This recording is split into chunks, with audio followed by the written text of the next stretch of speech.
வணக்கம். Welcome to கதை திரட்டு audio books.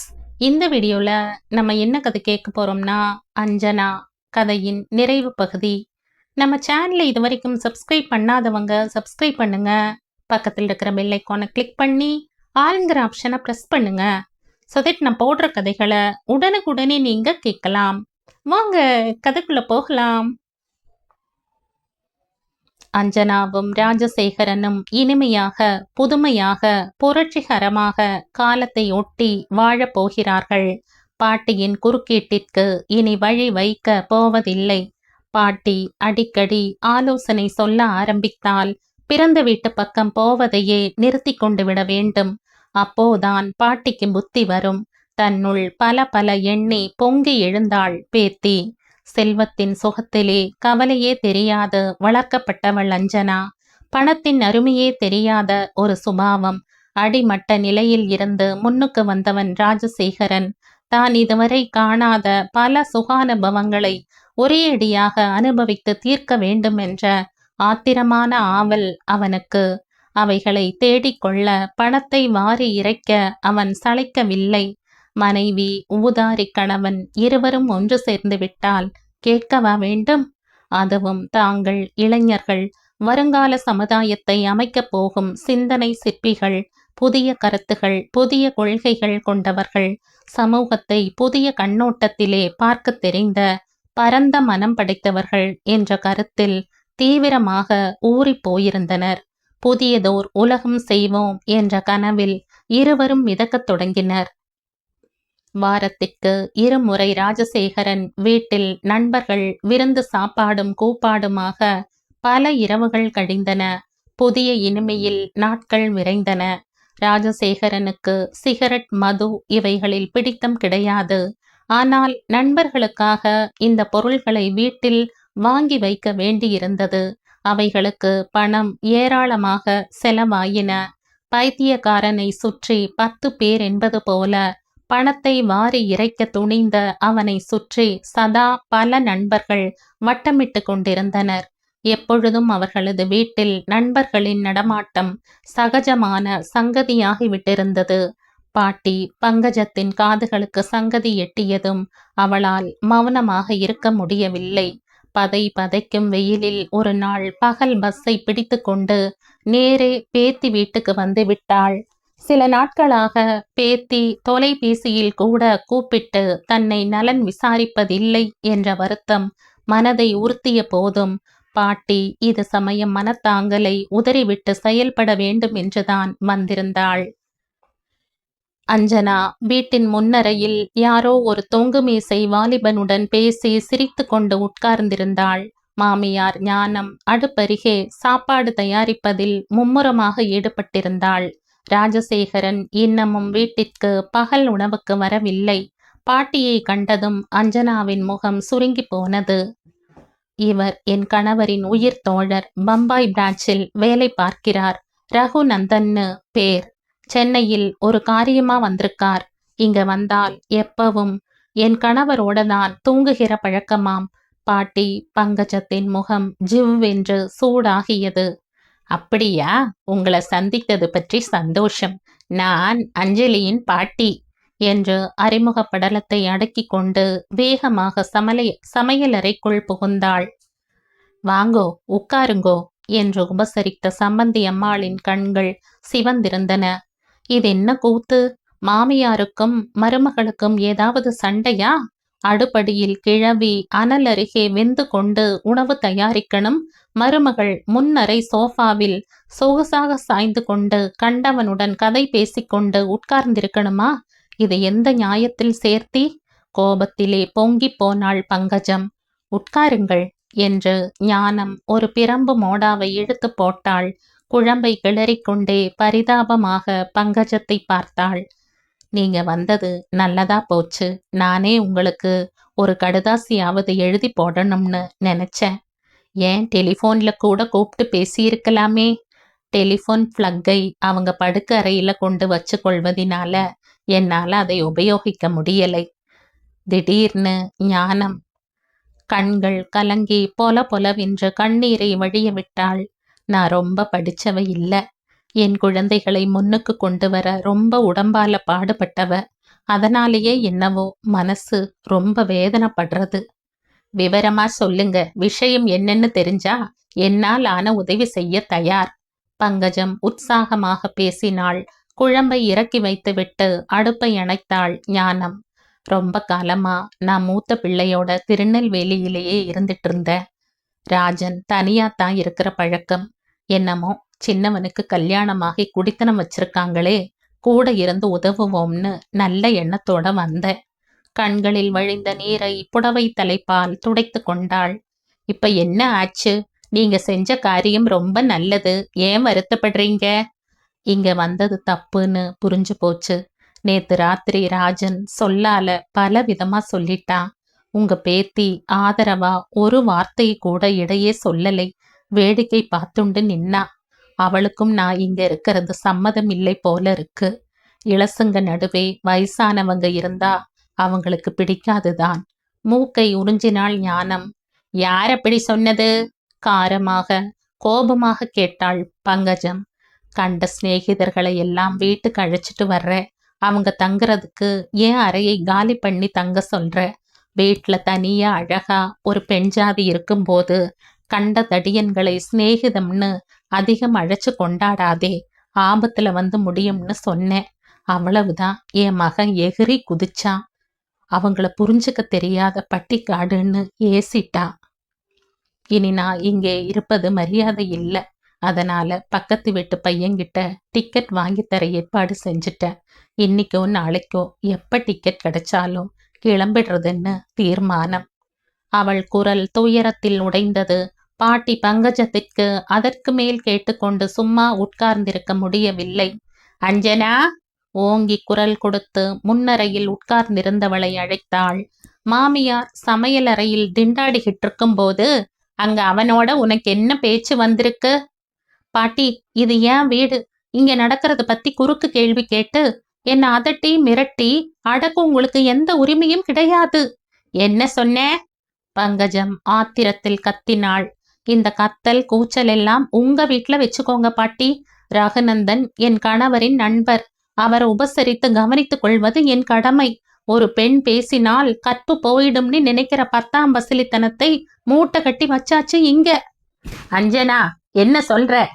வியப்பும் அதிர்ச்சியுமாக கேட்ட பாட்டி பேத்தியின் முகத்தை பார்த்தாள். உங்களது குறுக்கீடு என் வீட்டுல செல்லாது. ஏதோ பாட்டின்னு மரியாதையை பெற்றுக்கொண்டு வந்துண்டு போயிட்டு இருந்தா இருங்க, இல்லாட்டா? சம்பந்தியம்மாளை பாட்டி திரும்பி பார்த்தாள். நான் சொன்னதெல்லாம் உண்மைன்னு நிரூபிச்சிட்டா பார்த்தீங்களா என்று சொல்லாமல் சொல்லியது அவளது கண்கள். அப்போ நான் வரேன், சம்பந்தி அம்மாளிடம் மட்டும் சொல்லிக்கொண்டு பங்கஜம் அதற்கு மேல் ஒரு கணம் கூட தாமதிக்காது விறுவிறுவென்று தெருவில் நடந்தாள். மண்டையை பிளந்த வெயிலை கூட அவள் அதிகம் உணரவில்லை. பச்சை குழந்தையில் இருந்து பாடுபட்டு எடுத்து வளர்த்து ஆளாக்கி ஒருவன் கையில் ஒப்படைத்ததற்கு அஞ்சனா காட்டிய அசட்டையும் ஊதாசீனமும் அப்பப்பா நெருப்பாக அவளை எரித்தன. அடுத்த நாள் ரகுநந்தன் பம்பாய்க்கு புறப்பட்டு போய்விட்டான். அதற்கு அடுத்த நாள் மாமியார் ஞானம் திருநெல்வேலிக்கு தன் மூத்த மகன் வீட்டுக்கு கிளம்பி போனாள். தொலையட்டும் என்றுதான் அஞ்சனா எண்ணிக்கொண்டாள். இனி அவர்களது சுதந்திர வாழ்க்கைக்குள் இடையூறுகள் எதுவுமே இருக்காது. பாட்டியும் கோபித்து கொண்டு போனது நல்லதாகவே போய்விட்டது. இல்லாவிடில் தொலைபேசி மூலமாகவாவது ஏதாவது கேட்டு தொல்லை கொடுப்பாள். இப்போது அவர்களது இனிய வாழ்க்கையில் எத்தனை நிம்மதி, எத்தனை சுதந்திரம்! சில மாதங்களுக்கு பின் ஒரு நாள் மாலை அவள் கணவன் அலுவலகத்தில் இருந்து போன் செய்தான். அவசரமாக அவன் டைரக்டருடன் டெல்லிக்கு போக வேண்டி இருப்பதால் அவனது சிறு பெட்டிக்குள் 2 நாளைக்கு தேவையான உடைகளை அவள் எடுத்து வைக்க வேண்டும் என்று. திருமணமாகி பல மாதங்களாகிவிட்டிருந்தும் அவர்கள் இருவரும் ஒரு நாள் கூட பிரிந்து இருந்ததில்லை. 2 நாள் அவன் ஊரில் இருக்க மாட்டான். அவள் தனியே வீட்டில் தங்கியிருக்க வேண்டும். திடீரென்று அவளுக்கு அந்த தனிமை அச்சுறுத்தியது. டாக்ஸியை வரவழைத்து புறப்படும் முன் அவன் கேட்டான். ஏன் பயப்படுற? தனியா இருக்க கஷ்டமா இருந்தா உன் பிறந்த வீட்டுக்கு போன் பண்ணி காரை வரவழைத்து போய் 2 நாள் இருந்துட்டு வாயேன். பாட்டியுடன் தனக்கு மனத்தாங்கல் என்ற சங்கதியை அவள் கணவனிடம் மூச்சு விடவில்லை. ஒண்ணுமில்ல, கதவை பூட்டி கொண்டு படுத்துக்கொண்டால் என்ன பயம்? 2 நாள் 2 நிமிஷமா போய்விடாதா? தைரியமாக பேசினாள். அன்று காலை மாலை 2 நேரமும் எப்படியோ வேலையில் மறைந்தன. இருட்டும் சமயம் வேலைக்காரியும் விடை பெற்று கொண்டு போனதும் அவள் அச்சத்துடன் கதவை சாத்தி தாளிட்டு கொண்டு உள்ளே வந்து உட்கார்ந்தாள். தைரியமாகத்தான் பேசி கணவனை ஊருக்கு அனுப்பினாள்.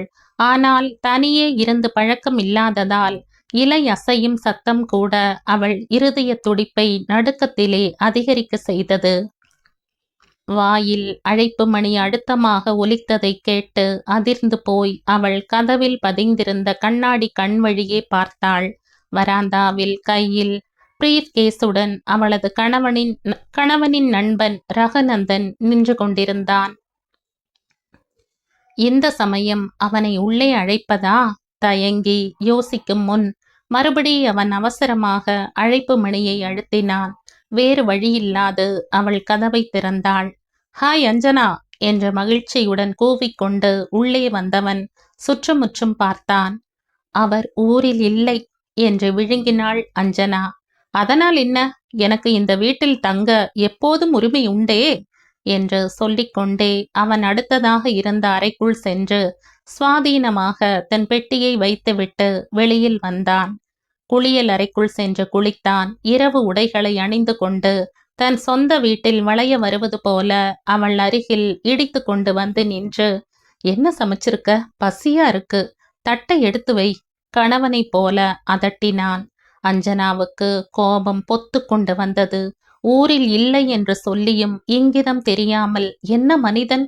உதட்டை கடித்து கொண்டு அவள் சமையல் அறைக்குள் சென்று இரவு சாப்பாட்டுக்கு தனக்காக வைத்திருந்த சுக்கா ரொட்டிகளையும் சப்ஜியையும் எடுத்து வந்து பரிமாறினாள்.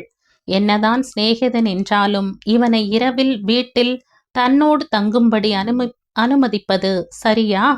கலங்கி போனாள் அஞ்சனா. அவசரமாக ஒரு டம்ளர் மோரை குடித்துவிட்டு சமையலறையை ஒழுங்கு செய்து கொண்டிருந்த போது அவன் வாயிற்படியருகே நிற்பதை கண்டு வெளிரி போனாள். என்ன வேணும்? குடிப்பதற்கு தண்ணீர் கொண்டு போய் அறையில வச்சிருக்கனே. மெல்ல அவனை அறைக்குள் அனுப்ப பார்த்தாள். குடிப்பதற்கு நான் வேறு விஷயம் வச்சிருக்கேன், கமான், நீயும் வா, உட்கார்ந்து பேசிக்கொண்டே என்று அவன் முடிப்பதற்குள் ஆத்திரம் பீரிட்டு கொண்டு வந்தது அவளுக்கு. மிஸ்டர் ரகுநந்தன், எனக்கு அந்த பழக்கமெல்லாம் கிடையாது. அதனால நீங்க ஒரு காரியம் செய்யுங்க. என் கணவர் வரும் வரை தயவு செய்து ஒரு ஹோட்டலில் போய் தங்கிக்கோங்க. நீங்க இங்க இருந்தா பாக்குறவங்களுக்கு அசிங்கமா படும் என்றாள். அடடா, ரொம்ப ஒழுக்கத்தை பத்தி பேசுறையே.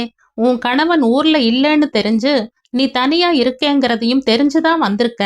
உனக்கு என்னை பிடிக்கும்னு எனக்கு தெரியும். எனக்கு உன் மேல தீராத மோகம். நாம ஏன் புரியாதது போல நடிக்கணும்? வெளிப்படையா நமது உணர்வுகளுக்கு வடிகால் தேடிக்கிறது தானே முறை. ச்ச, தாறுமாறா பேசாத. மரியாதையா இடத்த விட்டு போயிடு. என் கணவர் சிநேகிதர்னு உன்கிட்ட மரியாதை காட்டி பேசினதுக்கு இதுதானா நீ காட்டுற நன்றி? காதல காட்டுறேங்கிற வெறும் நன்றி பன்றி இதெல்லாம் பேசிட்டு பொழுது ஏன் வீணாக்கற? அப்படி நீ ஒன்னும் கைப்படாத ரோஜா இல்லையே. கல்யாணம் ஆகிறதுக்கு முந்தி கௌசிக்கோட காதலி, இப்போ ஒரு நாளைக்கு கல்யாணமான பிறகு என் காதலியா இருந்தா உன் மதிப்பு மண்ணாகிடுமா? சொல்லிக்கொண்டே சமையல் அறைக்குள் நுழைந்தான். அங்கிருந்து அவனிடமிருந்து தப்பி ஓடிவிட முடியாதபடி வாயிற்படியருகே நின்று கொண்டு கையை நீட்டி சேலை தலைப்பை அவன் பற்றிய போது அஞ்சனா நடுநடுங்கி போனாள். சாதாரணமாக அவள் சிரித்து பேசினால் கூட ஆண்கள் அவளை ஏன் தப்பாக எடை போட்டு விடுகிறார்கள்? சின்ன வயசில் சமையல் ஆள் பிரசாத், பின்னர் கல்லூரி நாட்களில் கௌசிக் குடும்ப தலைவியாக இருந்தபோது, இப்போது இந்த தடியன். ஐயோ, பாட்டி சொன்னதை கேட்காமல் அவங்களை அசட்டை பண்ணி ஊதாசீனம் செய்து மாமியாரை விரட்டி விட்டதற்கு எல்லாம் சேர்த்து ஒட்டு மொத்தமா இந்த தண்டனையா? என்ன ரொம்ப யோசிக்கிற? பிகு செய்யாம விட்டு கொடுத்தா 2 பேருமே சந்தோஷமா இருக்கலாம் இல்லையா? சொல்லிக்கொண்டு அவள் புடவையை வேகமாக இழுத்து அவளை அணைத்து கொள்ள கைகளை நீட்டினான். வாட்ட சாட்டமான அவனுடன் போராடி ஜெயிப்பது சுலபமான காரியம் இல்லை என்ற திகிலில் அவள் வெதறி போய்விட்டாள். நெஞ்சு வெடித்து விடும் போல துடியாக துடித்தது. ரகுநந்தன், விடுங்கோ, இதென்ன விளையாட்டு, ப்ளீஸ் கெஞ்சினாள். இனிதான் விளையாட்டு ஆரம்பிக்க போகுது. விடுவதற்காகவா இத்தனை நாள் இந்த நட்பு நாடகம் நடத்தின? லட்டு போல இருக்கிற உன்ன. மேலே பேசாது மிக அருகிலே நெருங்கினான். என்ன செய்வதென்று தெரியாது ஒரு பயங்கர குழப்பத்திலே, அது சமயம் கோழைகளுக்கு ஏற்படும் அசாத்திய துணிச்சலிலே அஞ்சனா அருகில் மேடை மீது கிடந்த தயிர் கடையும் இரும்பு காம்பு மத்தை சட்டென்று கையில் எடுத்துக்கொண்டாள். அவளையும் மீறி எழுந்த வெறியில் ஓங்கி 2 தடவைகள் அவன் முன் நெற்றியில் வேகமாக அடித்தாள். போட வெறி நாயே, போ என்று கத்திக்கொண்டு ஓங்கி மேலும் 2 முறை அடித்தபோது அவன் நெற்றியில் இருந்து திடீரென்று ரத்தம் பீறிக்கொண்டு கொட்டுவதைக் கண்டு பயந்து போய்விட்டாள். முகத்தில் கைகளை தூக்கி அழுத்தி கொண்டு, பாவி, கொன்னுட்டியே என்று அவன் வீறிட்டு கத்திய சமயம் அவனை பலமாக தள்ளிவிட்டு ஒரே பாய்ச்சலில் வாயில் கதவை திறந்து கொண்டு தலை தெறிக்க வீதியில் ஓடினாள். நெடுஞ்சாலையில் வந்து கொண்டிருந்த ஓர் ஆட்டோ ரிக்ஷாவை நிறுத்தி அதனுள் பாய்ந்து ஏறிக்கொண்டு, ஓட்டு, நுங்கம்பாக்கம் செல்வனார் தெருவுக்கு அவசரமா போகணும் உத்தரவிட்டாள்.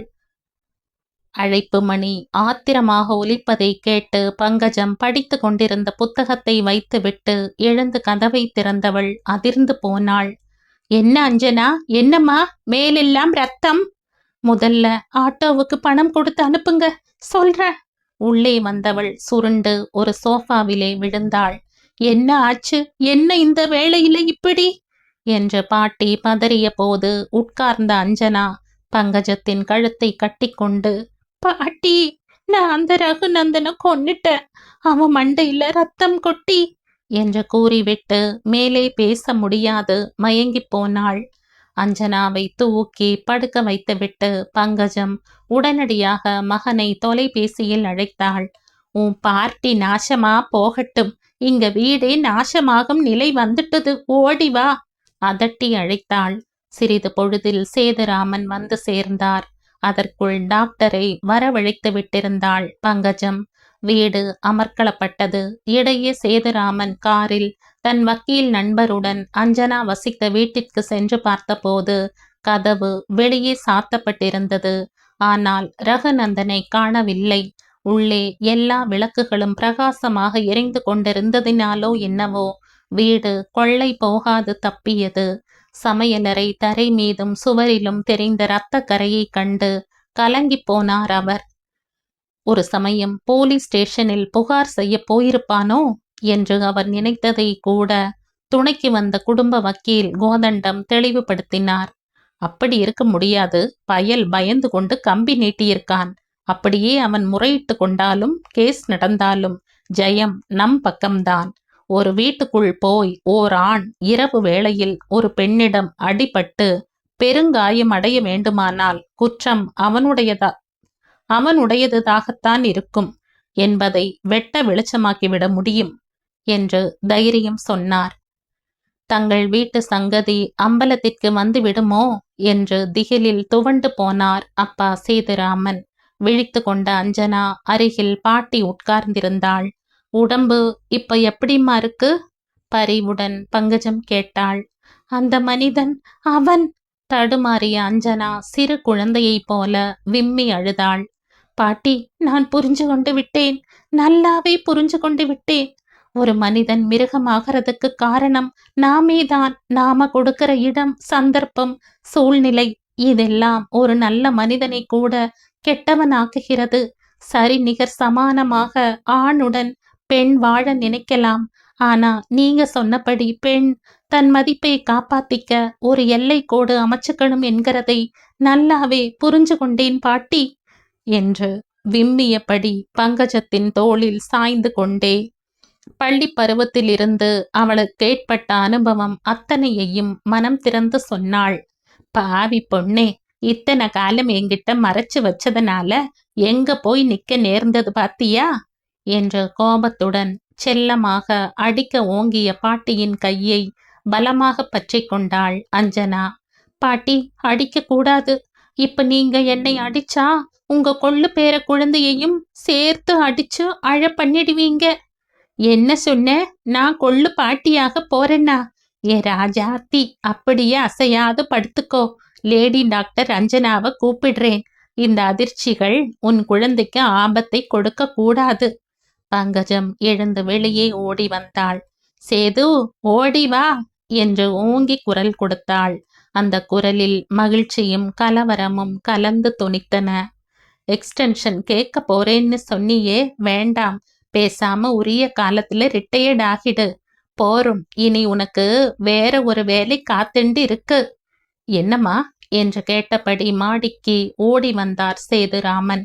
நீ தாத்தாவாக போறே, நான் கொள்ளு பாட்டியாக போறேன்.